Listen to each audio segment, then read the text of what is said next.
I did a video back in October 2024 and it got over 10,000 views, and I thought a lot of people were going to take it and run with it and work with it in their own states to make sure that this specific law was not going to be passed. The video that I talked about was about Idaho's parental consent law, or AKA the Band-Aid law. Now, the reason why I did this video is because I lived in Idaho for 13 years and I've read a lot of bills that were being passed. And what Idaho loves to do is they love to present it to the public as being a danger to the public, but their laws are very like poorly written and mostly about like we're gonna send you to jail, we're gonna give you a fine if this happens, but it doesn't give parameters. These laws are poorly written in Idaho. Let's just say that. So I did the video, and it got a little bit of traction, but not a lot because let's face it, it was a month before the elections. Actually, it was about a couple weeks before the election, and it just didn't. It hit 10,000, but it's just like stalled after that. Now what I'm doing is I'm archiving a lot of my videos from here onto YouTube underneath the same name, Leroy Collins, so you guys can find me and my most important videos on there. I'm not gonna post like all my videos, but I'm gonna post the ones that are relevant within the last couple years that I had this Leroy Collins. So definitely check me out over there and subscribe. But because God knows how fast we're gonna be censored and everything on here. It's happening. It's crazy. But I want to talk about the article real quick, and I want to talk about the update to the article because that was written in October of 2024, and I did that video in October 2024. Now we have actual data that's came out since then. So basically, Karen Brouillard from the Washington Post came out with the article, and she discussed two specific cases. One was a 13-year-old that was, let's be honest here, she was raped. Take out the G and you got the word. But she was pregnant, and a 13-year-old child was pregnant. She was having Braxton Hicks, and she was living with her aunt. Her aunt brought her into the hospital thinking that she can get, medical care easily. She's 13 years old, she's pregnant, she needs care. Unfortunately, with the new law that was passed, she was not able to get care until hours after she came in, because they found out that the aunt was not the legal guardian. The mother was not the legal guardian. The legal guardian was the grandma, but the grandma was in prison, a state away from Idaho. I forgot if it was either in Montana or Washington, but she was basically MIA. That's the reason why she was with her aunt. But it took them hours to figure that out. Luckily, it was only Braxton Hicks, and she was able to go home. But a week later, she came in for the same exact thing, different ER doctor, same issue. They had to call around to see exactly who was the legal guardian and get consent. And then finally, they were able to get the consent, and she was able to have the baby at 13 years old. Another thing that Kristen also discussed in her article was a boy underneath the age of 17. She didn't say the exact age, but he was staying with other family members, and he ate something. He was going through an allergic shock and allergic reaction. They took him to the hospital and thinking that he can get medical care super fast. Unfortunately, that couldn't happen. The legal guardians weren't there. His parents weren't there. They were out on vacation in Europe. Luckily, within a couple hours, they were able to go ahead and contact them. And guess what? He was in anaphylactic shock by that time. They were able to save him, but it exposes the flawed nature of that bill. It gives, the bill, when it was presented to the Idaho public, it was presented that, when you send your child off to school, you should be notified about every single medical thing that is happening, and you should have a pulse on what's going on, and you should be clued in on what's going on, and you should, because at that point they were talking about, litter boxes and furries and shit like that. Like it was fucking crazy back in 2024. So they were putting the fear of God into these parents, and that's the reason why they created this bill. Now, that was two major examples what Karen Brouillard was able to show in just 3 months of that bill being passed in 2024. Now we have conclusive data that has come out, sharing some more information on how this has impacted children underneath the age of 17 and younger. They estimated over 1,500 kids have called into the suicide prevention line in Idaho, over 1,500 within a span of 1 year since that bill was created in July of 2024. So July of 2024 to July 2025, 1,500 kids. They couldn't help a single one. You know why? because underneath this bill, you have to have parental consent to talk to the mental health workers that they are talking to. And half the time, they're not even, mental health workers. They're just people that are trained on, how to talk to these kids. Some of these kids need to hear, what's happening because their brain isn't fully functioned. They don't come into their, you know, frontal lobe until like what, 24, 25. So these kids are calling in because they're being bullied at school. They went through a breakup at school. They are going through a certain challenge at home. They might be SA'd at home. They might be physically abused at home. Like the topics range from everything. But these kids, over 1,500 of them, the moment that they get on the line, they say their name, the worker has to ask for parental consent and for the parent or legal guardian to get on the phone. And these kids hang up because they're too scared. Now, I would like to see, dig a little bit further and see if the suicide rates have gone up since this bill has come out. I haven't looked into that. I'm too scared to look into it. Maybe I will, but this is concrete proof that this law is damaging the youth in Idaho. If I had to say something, it's very dangerous to have your child in Idaho. Now, I'm not saying that every single parent is bad. I'm not saying that every single household is bad. I'm not saying that, but I'm saying that if you have a law where they need to contact you if your child is literally hit by a bus or beaten at school or has an anaphylactic shock at school, but you decide to go on vacation and leave your child with grandma, or if you decide to, turn off your phone for a couple hours because you just need a little bit of you time, or you're at work, we don't know how many kids were killed because those numbers have not been tabulated yet. That's what I asked Google, and they said that they don't have a concrete number yet because it hasn't been updated just yet. I don't know why. It's been over a year and a half. But another thing is to keep in mind parental consent, aka the Band-Aid law, that has also been passed in Texas. This also prevents children from getting an abortion within the first, like, all the way up to the heartbeat. So, heartbeat bill. So, and also for the Plan B pill. These kids that get raped or make a stupid decision as a teenager, they can't have control over their bodies. Their parents have to be there to consent to getting a Plan B pill. To basically also, if there's a rape kit that they need to do, the parents need to be there, and sometimes they're the perpetrators.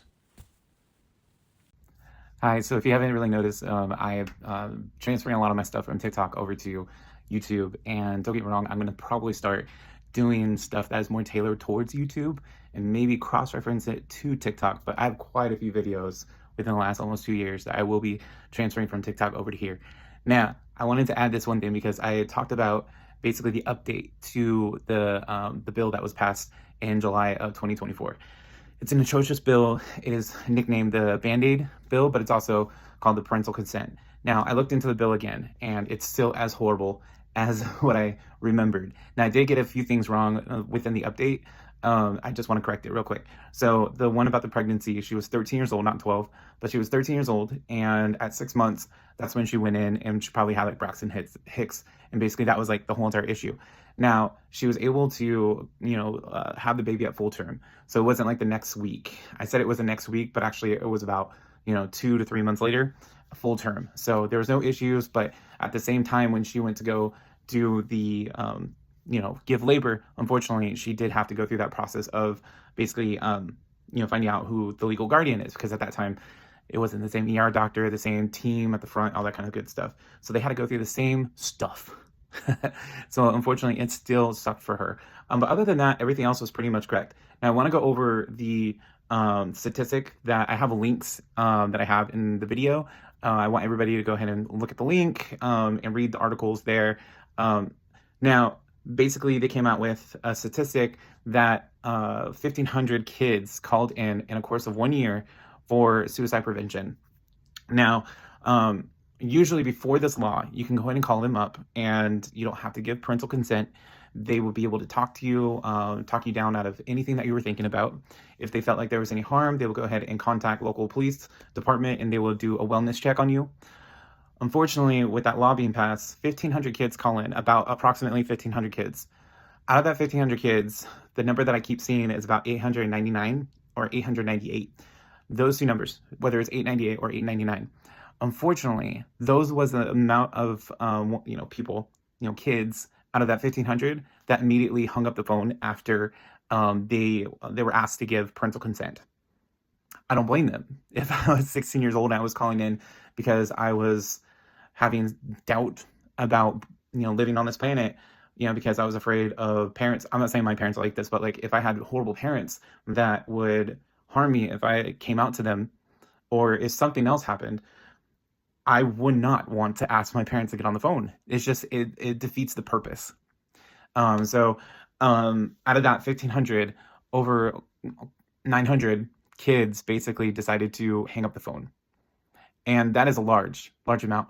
Idaho is with teen suicidal rates. They're ranked, I think, 47th, between 42 and 47th in the state, which is horrible.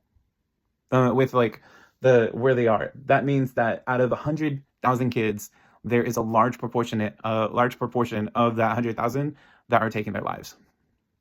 And don't get me wrong, there was an point in time before the pandemic where it was actually trending down, slightly trending down. When the pandemic hit, it was slightly trending up because, of course, it's a pandemic. You're forcing kids to be off of school premises where they probably had, like a, a therapist, somebody to talk to, teachers to talk to.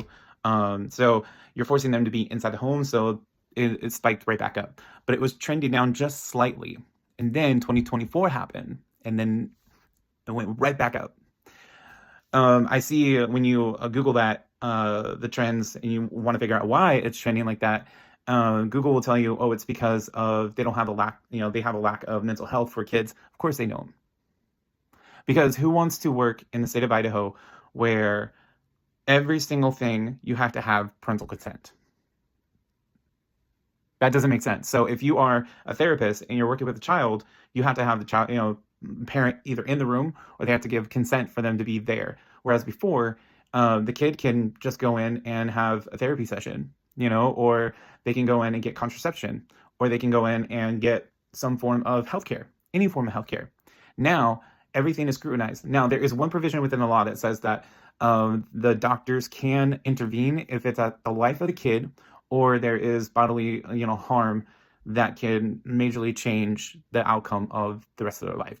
Meaning, like if there was, burns on the body, or if there was, internal organs, failing left or right, and there was sepsis, and then, like there's going to be long-term complications throughout the rest of their life, yeah, they're going to intervene. But if there's nothing like that, if they got hit by a car and there's no, like, they can't necessarily see that they have like internal bleeding, they can't necessarily do anything. Now, the way that they can also go around it is by a judicial order.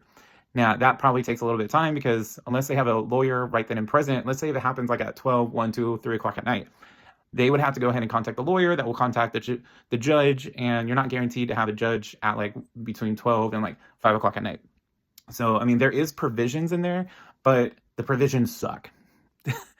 And also on top of that, when it comes to when you look at parental consent, that actual bill, there's a part where it talks about abortion. And the thing about abortion is that the abortion is illegal in the state of Idaho up to, up to basically the heartbeat. So if there's a heartbeat, basically it's illegal. And also on top of that, let me go ahead and share something. When it comes to abortions with underage kids, ones that are 17 years old and below, basically they can't go in for anything. They can't. They need parental consent. And the problem is with parental consent, sometimes these kids that are underneath the age of 17, the parents could be the ones that are the perpetrators, or a family member that they know is a perpetrator. So what are the chances of that ever, actually going through? Chances are very slim. So you're going to see a lot of kids, underneath the age of 17 rising with teen pregnancies.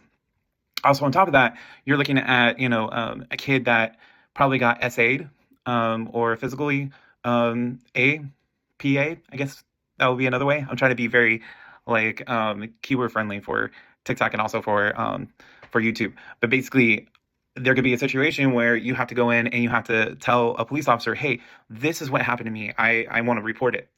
It still falls underneath parental consent. The parent has to be there. If the parent is the one that is the perpetrator, if the brother, the sister, the uncle, the aunt, grandfather, grandmother is the perpetrator, that family member, that parental legal guardian may not want to file that. So there is so many things that fall underneath a gray area or just a flat out batshit crazy area. Now, reading into these articles, there are a majority of the actual people that work on this, like the House and the Senate in Idaho, majority of them are Republican. I'm saying probably close to 85, if not 90% of the lawmakers in Idaho are Republican. That state is always going to be a Republican state. And also, it's a very white state. In my opinion, the reason why, South Carolina, North Carolina, Alabama, and then they don't have a sweeping parental consent law like how Idaho does is because they have black women fighting like hell for the children. And they see through all this bullshit. Whereas in Idaho, white families that, white women, I wouldn't say that they're not educated, but they're being fed propaganda from like Fox News, from other lawmakers and the Heritage Foundation and the Federalists and everything. When you get one thing, when you get one avenue of information and it's not vetted by anybody else, if you do not have DEI, which is diversity, equity, equality, and inclusion, which means a diverse cast of people that can share their point of view, if you do not have that, it is cause for a tunnel vision kind of way. You want to pass this because you know what? Your child might have a transgender surgery at school. Your child might be forced to become a furry at school. And that's what they were pushing in 2023 and 2024 to get support for this law. Now we're finding out that, with teen suicide rates are jumping up because you need parental consent to talk to, anyone on, the phone line. If you're from Idaho, you're finding out that teen pregnancies are jumping up because, you can't get an AB if you're underneath the age of 17. You can't. There's only a few precedents where you can. And with grape and incest, which is almost the exact same thing in some cases, you would have to do a grape kit over, and basically with a grape kit, if you're successful with doing that, if it's not a part of your family, your legal guardian is like, yes, let's go ahead and do it. Idaho is backlogged with grape kits. They can't get, the hundreds of thousands of grape kits done, before, before the 3 to 4 months after a child is pregnant. They can't. There's so much of a backlog. So it's non-existent. So Idaho did the FA with passing that bill without doing their due diligence of research, and now they're FO. Now there is a little tiny bit of a shining light. I brought up the fact that the legislative, group, the House and the Senate, is majority white and majority Republican. The reason why I brought that up is because there are 2 Republican lawmakers, only 2, but hey, at least 2, right? And these are in the articles. The article that I put, the updated article, please read that in its totality. I definitely encourage you to do that. They have brought up that, the suicide rate and the pregnancy rates are jumping up. We need to fix that. So we need to put in provisions within this law to basically fix it. But guess what? It passed in the Senate, but when it went back into the House to basically, get the votes, it failed. I don't know if it failed or it just didn't get to the floor, but it was kaput. You have to remember, Republicans did this. And I'm not saying that all Republicans are bad, but I'm saying that this is a heavily Republican state. If you look at the states that have very low teen suicide rates, teen, gun fatalities, no matter if it's suicide or if it's, shooting another kid, you are looking at states like California, Maine, Connecticut, New Jersey, New York.